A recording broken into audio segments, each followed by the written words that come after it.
Salam, perkenalkan nama saya Florencia Koten, NPM 1940102039, lokal MSP A1.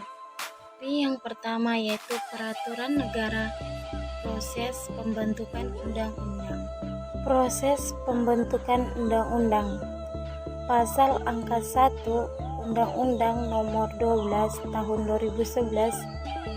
Yang pertama, pembentukan peraturan perundang-undang.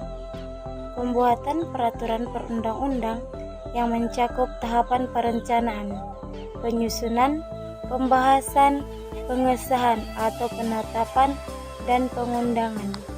Selanjutnya di lingkungan pemerintah. Dasar hukum. Undang-Undang Nomor 12 Tahun 2011 tentang pembentukan peraturan perundang-undangan.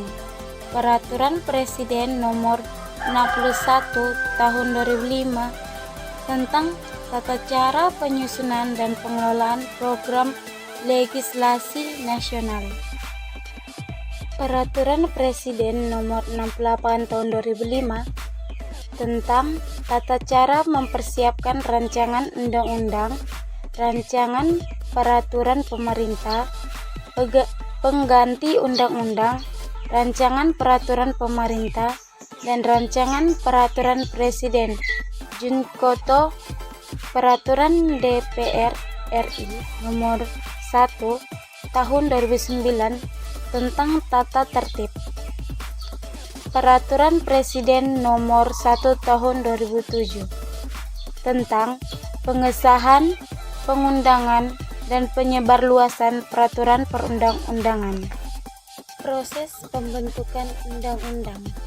Yang pertama, perencanaan. Yang kedua, penyusunan. Persiapan di pemerintah, DPR, dan DPD. 3. Pembahasan DPR. 4. Pengesahan. 5. Pengundangan. Selanjutnya, di lingkungan DPR. Dasar hukum. Undang-Undang Nomor 12 Tahun 2011 tentang pembentukan peraturan perundang-undangan. Peraturan DPR RI Nomor 1 Tahun 2009 tentang tata tertib junto. Keputusan DPD RI Nomor 2 DPD Tahun 2004 tentang tata tertib. Materi kedua, sejarah peraturan perikanan di Indonesia. Peranan hukum laut dalam kedaulatan Republik Indonesia. Laut Indonesia pada awalnya diatur berdasarkan ordonansi pada tahun 1939 tentang wilayah laut dan lingkungan maritim yang menetapkan laut teritorial hanya selebar 3 mil yang merupakan hukum laut warisan Hindia Belanda. Lebar 3 mil ini merupakan gambaran dari pandangan yang berlaku tentang lebarnya laut teritorial. Kala itu sebagai kebiasaan internasional sebelum adanya konversi kodifikasi Den Haag tahun 1939.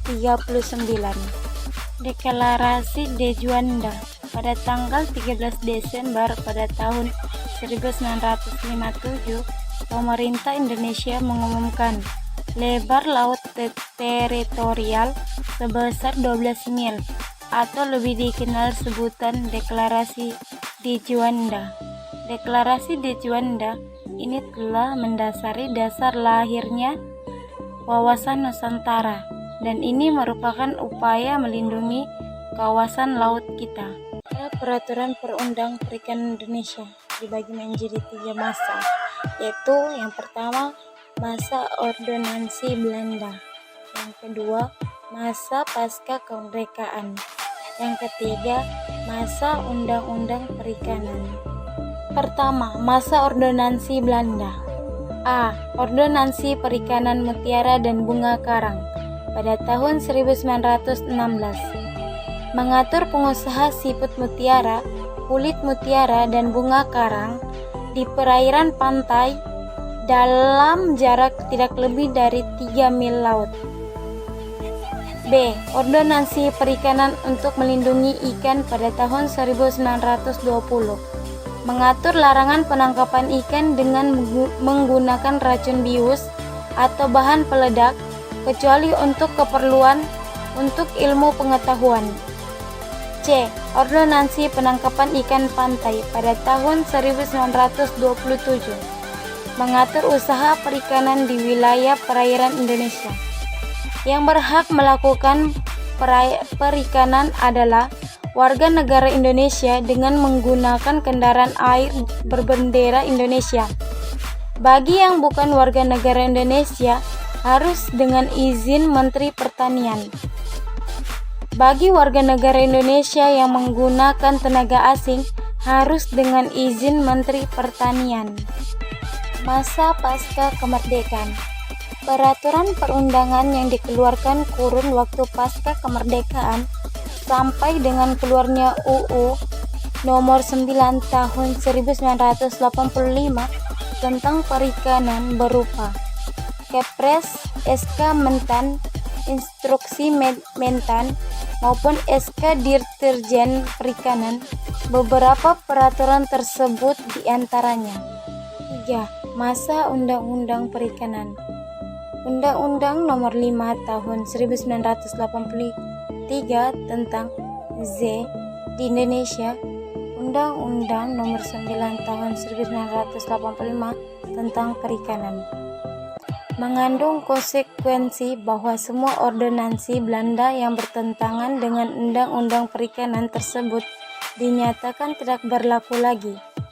Undang-Undang Nomor 31 Tahun 2004 tentang Perikanan mengandung konsekuensi bahwa Undang-Undang Nomor 9 Tahun 1985 tentang Perikanan dinyatakan dicabut dan tidak berlaku lagi. Hukum Laut untuk Perlindungan Sumber Ekonomi Maritim. UNCLOS 1 pada tahun 1958 membagi laut menjadi dua kategori utama, yaitu laut teritorial dan laut lepas. Pada laut teritorial, negara-negara pantai mempunyai kedaulatan penuh untuk mengatur, termaksud dasar laut dan udara di atas wilayah tersebut, yang disertai dengan kewajiban untuk menjamin hak lintas damai bagi kapal-kapal asing. Kedaulatan ini berarti juga hak untuk menguasai sepenuhnya seluruh sumber daya alam hayati dan non-hayati yang ada di wilayah laut teritorial tersebut. Penguasaan laut ini merupakan suatu penambahan sumber ekonomi dengan konsep wawasan Nusantara yang telah diakui dengan internasional dalam UNCLOS 2 tahun 1982. Maka wilayah Indonesia merupakan salah satunya yang tidak terpisahkan antara darat, laut, dan udara. 5. Sumber-sumber ekonomi harus dapat perlindungan. Yang pertama, perlindungan terhadap sumber mineral laut. Yang kedua, perlindungan terhadap industri perikanan. Yang ketiga, perlindungan terhadap transportasi laut. Yang keempat, perlindungan terhadap wisata bahari. Yang kelima, perlindungan terhadap pelabuhan. 3 alasan utama mengapa Indonesia perlu mengubah paradigma kehidupan negara menuju negara maritim. 1. Kewilayaan. Indonesia merupakan negara kepulauan terbesar di dunia, karena 2/3 wilayahnya merupakan laut. Indonesia memiliki 17,508 pulau dengan panjang garis pantai 81,290, terpanjang kedua di dunia setelah Kanada. Luas wilayah perairan 5,8 juta kilometer yang terdiri dari 3,1 juta kilometer perairan Nusantara dan 2,7 kilometer perairan C. 2. Sumber daya alam. Laut menyimpan potensi sumber daya alam baik hayati maupun non-hayati, serta energi gelombang laut, sedangkan di darat sudah berkurang. 3. Sejarah. Indonesia pernah mengalami kejayaan laut pada masa Majapahit, Sriwijaya, Ternate, dan Tidore. Itu tercermin dari kekuatan laut dalam bentuk angkutan laut dan pelayaran Nijaya yang kuat. Ketiga, dinamika hukum perikanan Indonesia. Pulau-pulau kecil terluar di Indonesia merupakan pintu gerbang terdepan wilayah Negara Kesatuan Republik Indonesia yang sangat menentukan pengambilan 2 mil laut sebagai laut milik Indonesia. Bangsa Indonesia kini juga menghadapi permasalahan pencurian ikan oleh nelayan asing baik di dalam perairan Indonesia maupun di zona ekonomi eksklusif Indonesia.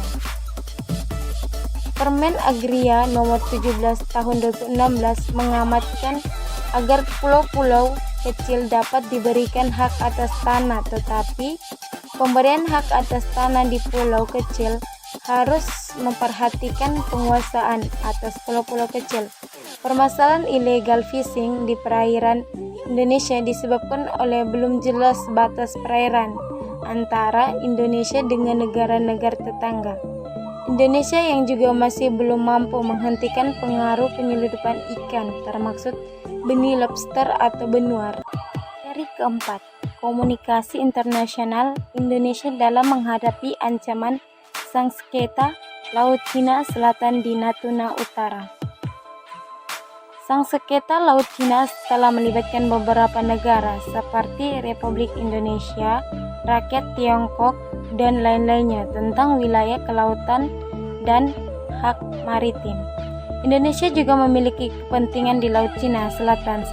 Sengketa yang terjadi juga mengancam banyak kepentingan detail di Indonesia. Pada sisi kedaulatan, sebenarnya sebagian wilayah Z Indonesia masuk lain di Laut Cina Selatan yang berbatasan dengan perairan Kabupaten Natuna. Pencegahan peningkatan aktivitas illegal fishing yang dilakukan oleh Kia Vietnam di Laut Natuna Utara juga sudah diupayakan oleh pemerintah Indonesia berdasarkan informasi Rektur Hukum dan Perjanjian Kewilayahan. Kementerian Laut Negara Republik Indonesia dan Vietnam sepakat memulai menyusun pengaturan sementara di tumpang tindih zona ekonomi eksklusif Z Natuna Utara sebagai bagian upaya menghindari insiden aparat kedua negara melalui penguatan komunikasi, tindakan penahanan diri, dan perbatasan kegiatan perikanan. Kelima, pola distribusi urusan pemerintah daerah pasca berlakunya Undang-Undang Nomor 23 Tahun 2014 tentang pemerintah daerah. Bergulirnya kebijakan desentralisasi di Indonesia secara demokratis dimulai pada tahun 1999 dengan lahirnya kebijakan perihal otonomi bagi daerah melalui Undang-Undang Nomor 22 Tahun 2009. Persoalan desentralisasi mengakomodirasi 4 hal penting sensitif dalam dunia politik, yaitu sharing of power, sharing revenue, empower lokalitas, dan pengakuan terhadap lokal identity. Keenam, pengembangan nelayan berbasis kearifan lokal, sebuah pendekatan sosio-legal analisis. Kegagalan pembangunan sektor kelautan dan perikanan di masa Orde Baru diakibatkan oleh beberapa hal, diantaranya adalah pembangunan perikanan yang terlalu sentralistik dan tidak memperhatikan kearifan lokal di daerah untuk di atas otonomi pemerintah daerah di bidang politik, di bidang-bidang lainnya, termaksud pengelolaan wilayah pesisir diperkuat secara sektoral dengan terbitnya Undang-Undang Nomor 27 Tahun 2007 yang selanjutnya diperbarui dengan Undang-Undang Nomor 1 Tahun 2014 tentang pengelolaan wilayah pesisir pulau-pulau kecil.